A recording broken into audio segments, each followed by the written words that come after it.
Hello everyone, welcome back to Blood Omen. Last time we have found the Oracle and he told us how to defeat Malak, that is by finding the vampire Vorador who defeated him before. Through this magic I can stop my enemies in their tracks. Frozen in time, they can do nothing to hinder their own doom. Sometimes I draw out their fate, for the added fear sweetens their blood.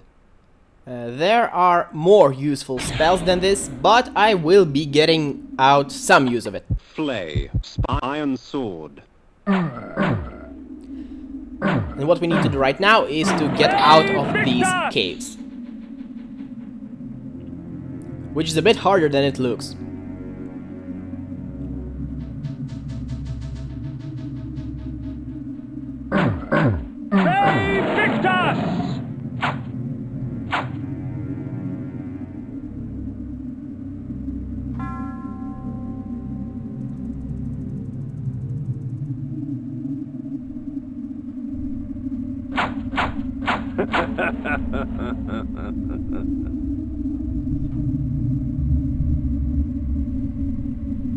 As you can see, the process of leaving the Oracle's cave is just as boring as getting to the Oracle through the caves. But at least it's much shorter. And there we go, now we are back to Termogent Forest, through which we will have to make our way in order to find Vorador. But first we will speak to this guy. All sorts of weird things live in the swamps. Some say that sprites and fairies dwell there. Well, there are odd things in the swamps, but there aren't any sprites or fairies. Whatever sprites are, I'm not even sure what he's talking about.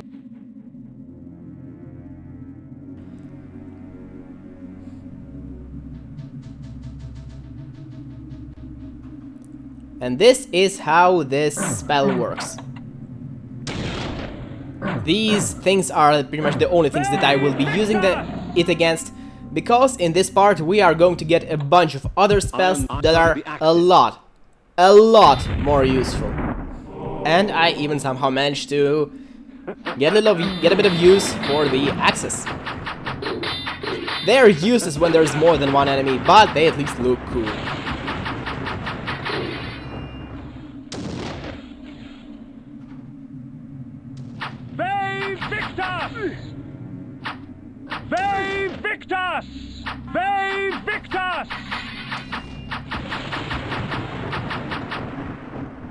And that will be enough for the axes.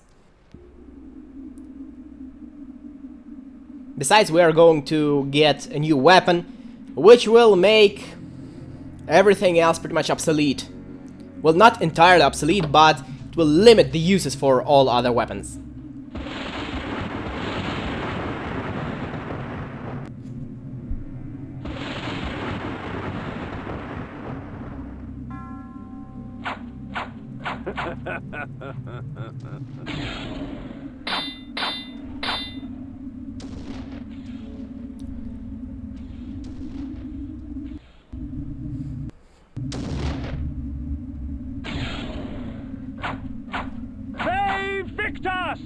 And now we are about to get one of the few things that become iconic in the series.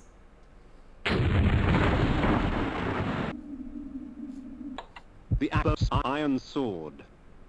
When in mist form, I am invulnerable to physical weapons, blade and claw. I can seep through locked doors and cracks and move swiftly like a shadow fleeing light. As I just said, mist form is one of the few things that stick around for the series, and it becomes one of the iconic traits of Kain. While in this game it is just one of the forms. It consumes mana, well, magical energy, just like everything else. And what it allows us to do is it allows us to walk on water without taking any damage. By the way, I'll come back to walking on water later. And it allows us to seep through the grates and through various cracks on the walls. And these are traps designed specifically for mist form, so you cannot avoid them, get out of them in a mist form, but you can in your standard form. I guess you could call it material form.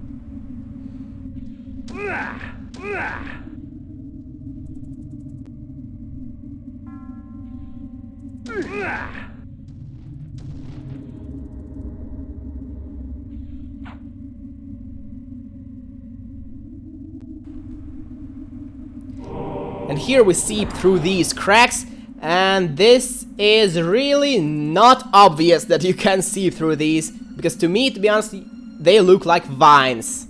And the first time I played through this, it took me a while to figure out what was the way to get these Blood Vial and Rune Triangle. And I'm out of magical energy.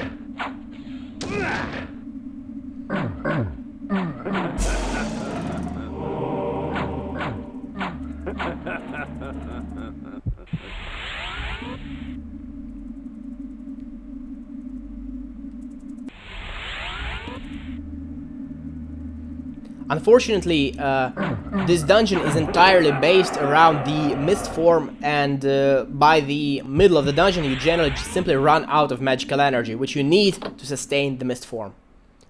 There are several magic orbs scattered around this place, but there aren't many, and there absolutely are not enough of them.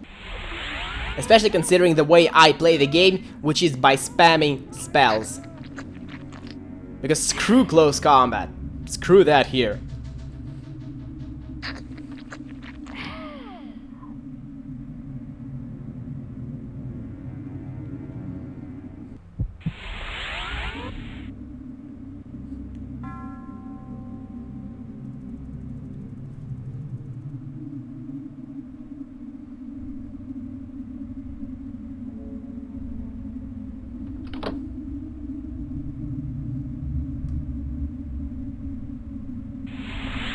Wait, that's it?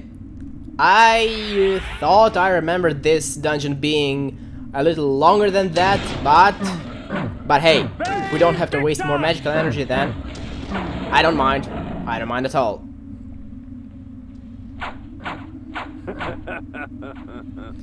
Now it's time to see from afar what Vorador's mansion looks like. The Black Forest reigned here, its kingdom rarely invaded by those that live in the light. But it was called home by this mysterious Vorador.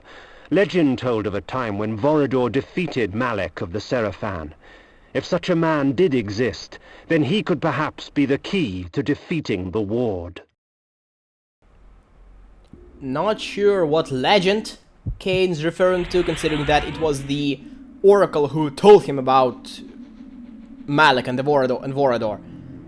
But still.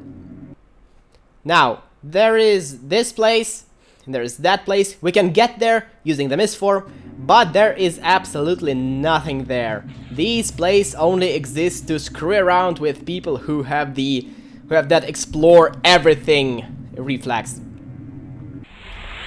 And these things cannot be killed, and they only hurt us when we are not in mist form, because apparently in mist form Kain doesn't breathe, I guess. I answer the axes.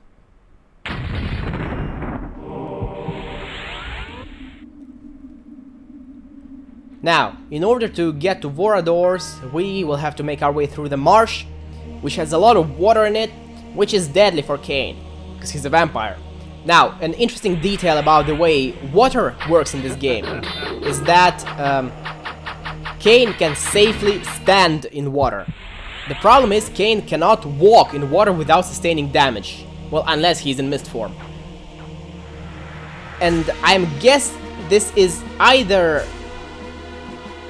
And I have two ways of seeing this. Either the developers simply programmed it that way without thinking about it, or it's a way to reference the Western European legends about vampire and the undead, I think. Although I'm not an expert on Western European folklore, is that running water is what hurts the undead. And while it's still, Kain has no problem standing in it. At least in this game. But while moving the water, he would be interrupting it, the water would have to flow around him, and as such it would hurt him. I'm not sure how it works, and in the future installments namely Blood Omen 2 in Defiance, Kain is hurt by any water, any kind of water, except, I believe, snow, for some reason. But in this game, it only hurts you if you walk around or if the water is in the form of rain or snow prior to getting the Blood Fountain upgrades, which we already have by this point. Now, this marsh requires a lot of magical energy, but it has 3 locations. Each one of them has an item. It has 2 spells and 1 weapon. Sanctuary, the Axos iron spiked mace. And here we will be getting the first of the spells.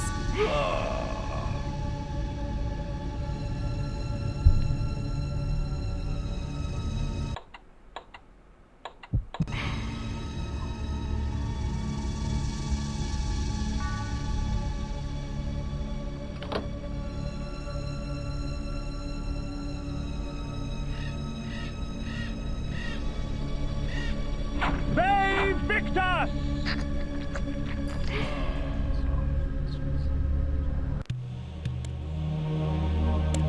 This spell allows me to use blood from my own body as a weapon. When struck, my enemy's blood would flow from their bodies to fill me with life. 'Tis a risk, yet the rewards are a temptation. This spell allows us to drink blood from anything from a distance. And this puzzle is designed to make us use the spell, but unfortunately I am all out of magical energy, so I have to cross the water and come up to them and kill these prisoners. And yes, we have to kill the prisoners to open the door. It doesn't make any sense to me, but oh well. Now, what this spell allows us to do is it allows us finally to drink non-drinkable blood types, because namely the ones that aren't either blue or red. Because red blood restores health and blue blood restores magical energy. But there are also enemies with green and black blood, which usually just die when they sustain sufficient damage, without giving us a chance to drink their blood. Now we can drink their blood, and this is what happens when you drink green blood. You get poisoned. The damage from poison is honestly, it's negligible, but I have never stuck around for long enough to see if it heals by itself or not. Because I always end up just using antitoxin in the end. And I'm guessing that this antitoxin is here for that exact reason, because you're intended to start throwing this spell around at everything and get poisoned because these blobs have green blood. By the way, contrary to what your impression may be from this part, from these enemies, using that spell doesn't actually auto-kill enemies. It takes a huge chunk of health off them, but it does not usually automatically kill them unless they are weak enemies. Because these die in 1 or 2 hits. Prisoners die in 1 hit. But stronger enemies will survive one of these spells. And I am out of magical energy again. Great.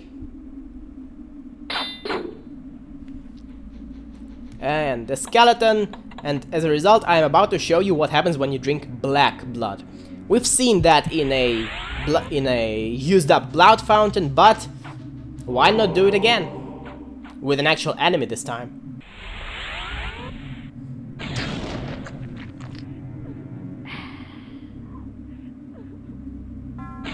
That wasn't clear. There, much better. As you can see, all that does is damages Kain a bit. Now, these skeletons, they respawn after, they get back up after being killed with most weapons. So what I prefer to do is I prefer to kill them with these energy balls. Because after eating 4 energy balls, a skeleton just blows up and no longer stands up.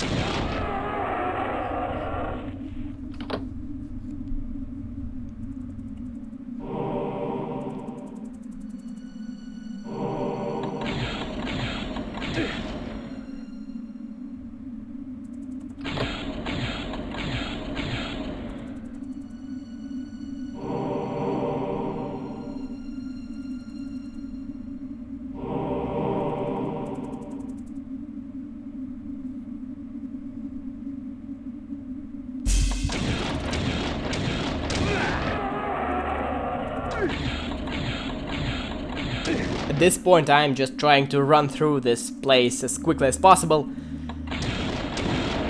But there's this problem.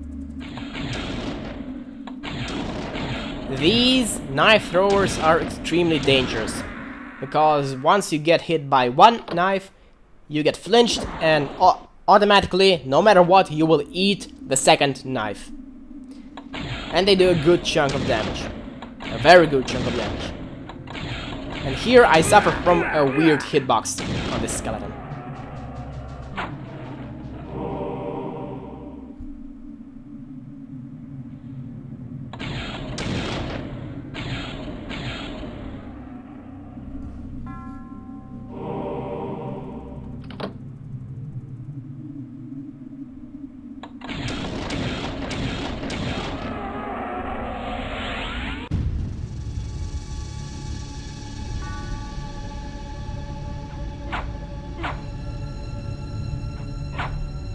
I decide to get some more magical energy.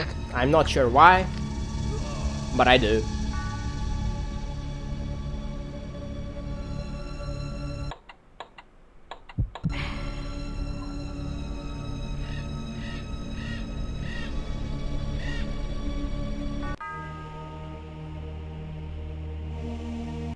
I answer the axes.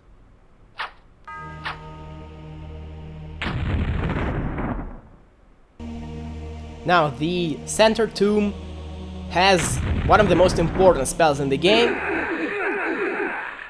and I have no idea what happened here. As you can see, I am standing firmly on the ground. I don't know what happened here.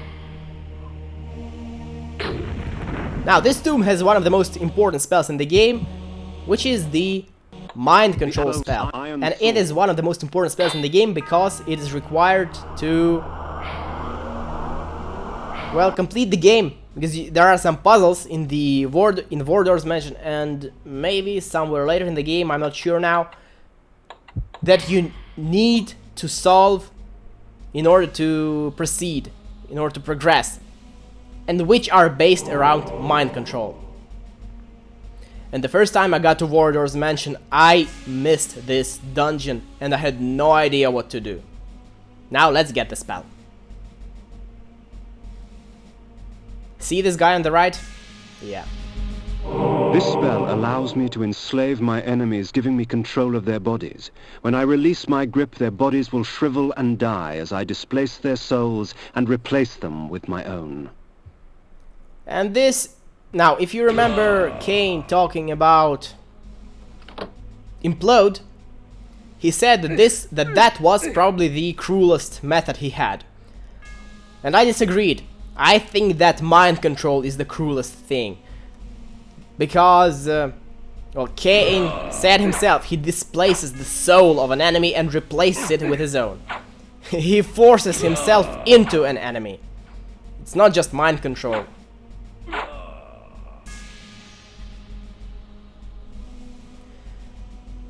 Now, this place has a bunch of puzzles. Well, not really puzzles.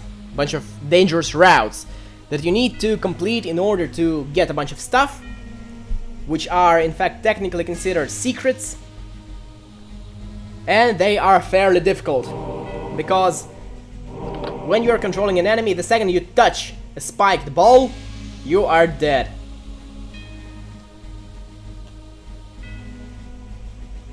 And you can only take at most 2 or 3 hits from other enemies, because everything in this game except Kain does huge damage and has minuscule health.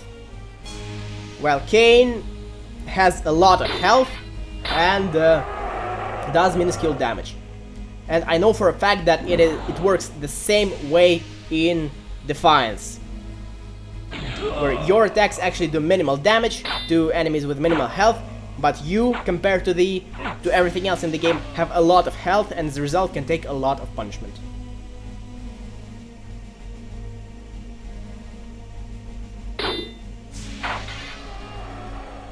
Another confirmation of what I'm saying right now is the fact that is how Inspire Hate spell works. Because if you remember the way it worked, when the enemies are at each other's throats, they kill each other. They kill each other almost instantly. They kill each other in 1, 2, well, at most 3 hits.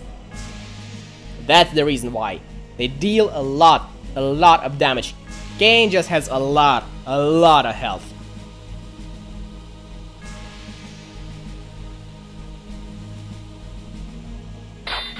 And here we die.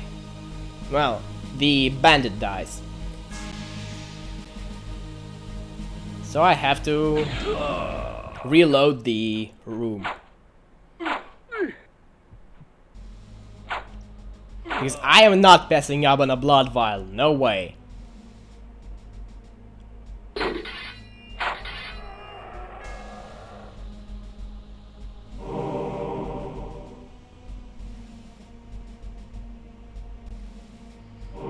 By the way, the way to release a subject from the mind control and kill them by that act is by just pressing the spell button, which is on the keyboard, at least on my keyboard, space button. This game actually has a fairly strange, at least a very strange control scheme, or at least it looks strange now in 2015. You control the character with arrows or with directional keys.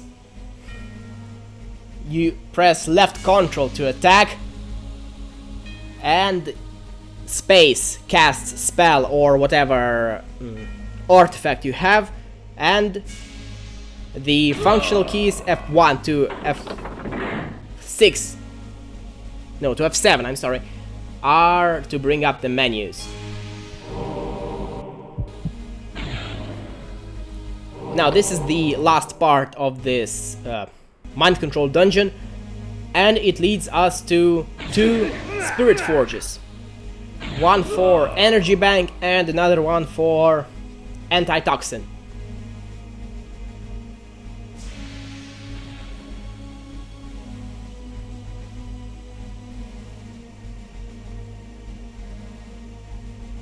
And this is an annoying part. Thankfully, this bandit can take 1 arrow.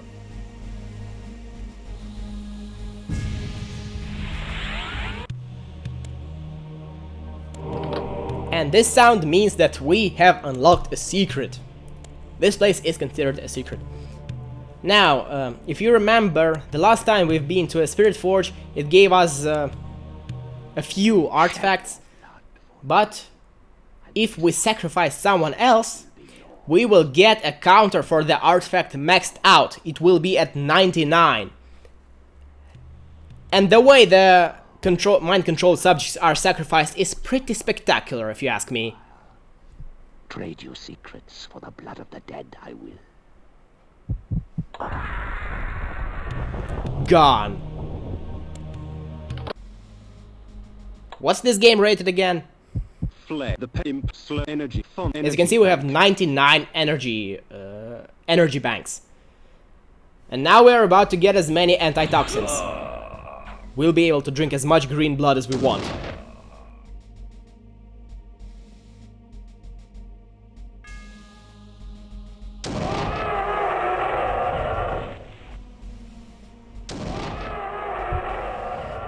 This one is also much easier than the energy bank one because it doesn't have any traps. It only has 2 skeletons and a switch and a teleporter.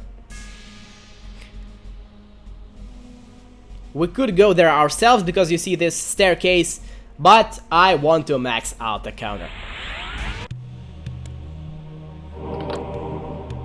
Shed your blood for me, and these artifacts will be yours.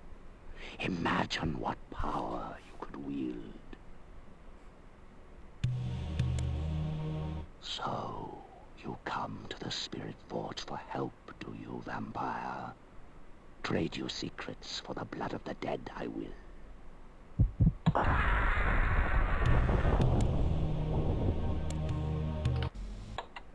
Sank energy bolt. Nupra font antitoxin. There we go, 99 antitoxins.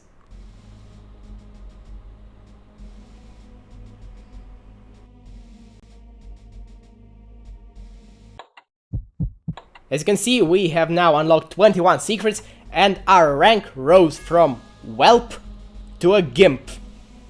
Your rank overall is based on the number of slayings, meals and meals you had, of the number of mutilations, that is, how many artifacts you used, and on the number of secrets you have found.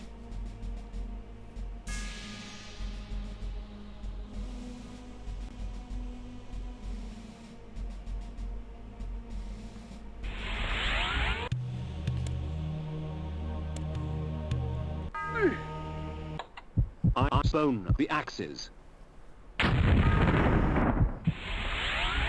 The final place is going to have a new weapon, which will become our primary weapon from that point.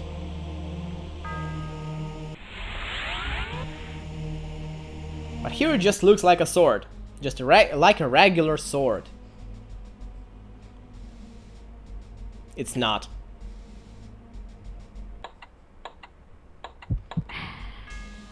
The iron sword.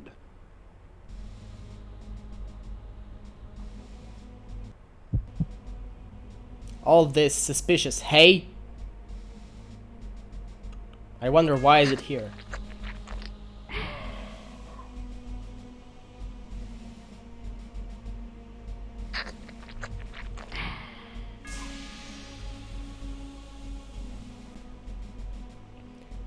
Now we have to get down. In order to do that, we have to solve a simple puzzle. We have to kill everything in our way so they don't stand in our way, and we have to turn off the runes that are highlighted in red, and then flick a switch in the upper part of this screen. It would have taken less time if there weren't any enemies here and if Kain wasn't that goddamn slow.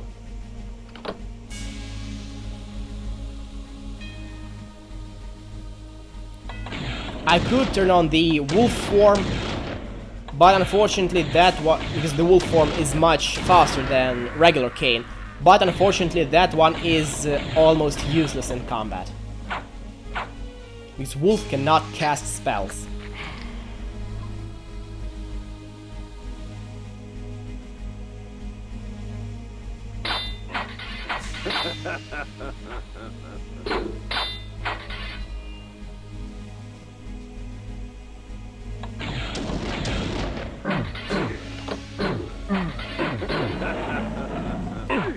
By the way, these things that give out these growls when you heard them, I have no idea where they are, because these sprites, they look like sprites of something feminine to me,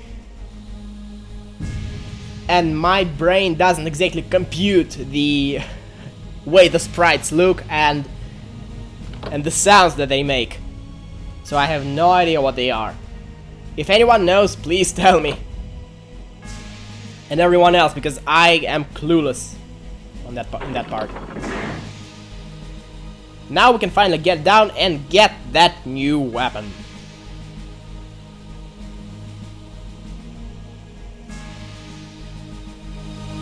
The sword ravages flesh with teeth of metal and flame, leaving only scorched remains. Iron Bone, the Act Flame Sword. This sword deals huge damage. It deals an even bigger damage against the undead. And even though it prevents us from feeding on our enemies because they are now well done steaks, it's worth it. It's worth it, especially given the fact that we can now drink blood from enemies that are not half dead yet. And this fire doesn't hurt us for some reason. Nor does it hurt the enemies. There, 2 hits and gone. Whereas with the regular sword it takes 5 or 6 hits.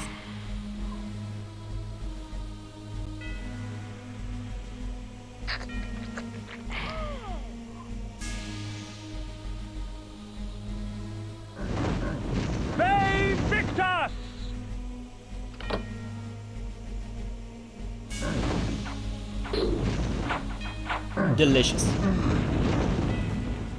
And that's why other weapons will, at this point, mostly become obsolete. I will occasionally use them, the mace for example, but in combat it will be mostly the flame sword. But as you can see, the flaming sword does nothing to the trees. And with this we have collected just about everything there was to collect, and what we have now is a long and annoying way to Vorador's mansion itself. It's annoying because there are leeches all around here along the entirety of the way, and their shots can hurt us in mist form. And mist form is realistically the only way you could navigate this place, because even though there are patches of land here, they are too narrow to go along with all these enemies around. Strange that Vorador would choose a dwelling so perilous to him. The swamp could only offer a vampire hazard and pain. I just go here like a man. Then I realize that it's a stupid idea and use an energy bank.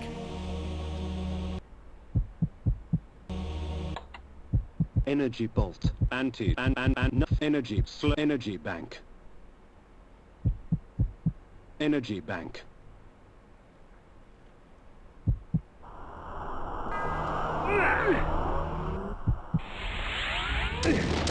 I think that the idea here is that you're supposed to fight these liches. You're supposed to stand back, stand a certain distance from them, and fire up spells or artifacts from there. But there are so many of them that it's absolutely impossible. Because by the time you line up for a shot, you already get hurt, and these shots push you into the water. Which is not exactly the nicest thing. So it's easier to just man up and get hurt and not pay any attention. At least that's the way I always do it. And we have finally reached the destination. Vorador's keep was hidden deep within the Termogent forest, nestled among vines and creepers that clung desperately to its dark, weathered stone. The luxury with which this Vorador surrounded himself was impressive. His wealth would shame the haughty nobles of my former court. Huh, Kain hasn't seen what Russian oligarchs do. Well, next time we will start to make our way through Vorador's mansion to find Vorador himself. And thank you for watching, and goodbye.